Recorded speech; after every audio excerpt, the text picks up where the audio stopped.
situazione è critica. Siamo in via Cantalana, all'altezza del numero 55.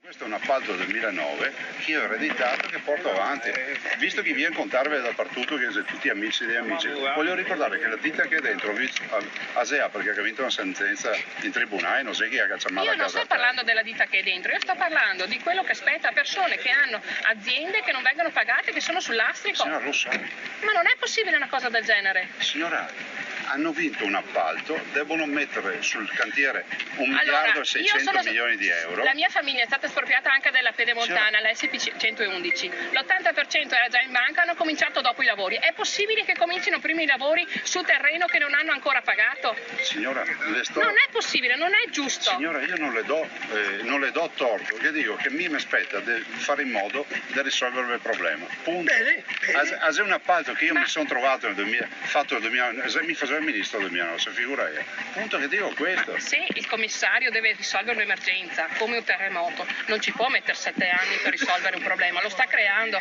perché con tutto il disagio che c'è in Gasparona adesso per venire qua è diventata veramente un'emergenza e non è possibile aver cominciato dove c'era una strada che c'era e piuttosto dove serviva nel Trevigiano, che eventualmente si poteva cominciare da là per dare proseguità.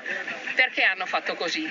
Signora, questa è l'organizzazione dei lavori e del cantiere. Sì, però stanno creando disagi al territorio, oltre a non pagare gli espropri, stanno creando disagi al territorio. Signora, che non è scusi, possibile. Sono 36 comuni, 16 caselli e 95 km. Se la strada avrà il finanziamento, cioè si chiude questa partita, è realizzata al 2018, verranno aperti già i primi chilometri del 2017. Questo è quello Però, che posso giù alla dire. Corte dei Conti, una nota del Presidente del Consiglio dei Ministri ha detto che non c'erano i requisiti per andare avanti all'iter per concedere il finanziamento, per concedere anzi la compartecipazione, neanche l'avallo, la compartecipazione. Quindi mi sembra che le cose siano chiare, i soldi non ci sono.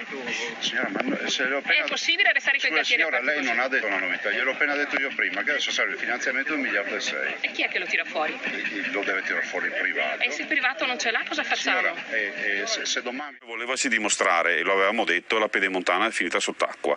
Questa notte le canne dopo il casello di Malo sono state inondate dall'acqua. Casello inaugurato a giugno. È inutile che domani Zaia venga da Trissino e Arzignano, nelle zone rosse, a fare un esterno con la sua protezione civile. No? Sono anni che lui autorizza leggi per il consumo di suolo, per l'aumento del cemento, che sono la base con cui si verificano le inondazioni nei nostri territori. Aveva promesso ai suoi elettori che la Pedemontana Veneta l'avrebbe aperta tutta, invece quel misero tratto che ha inaugurato deve pure chiudere.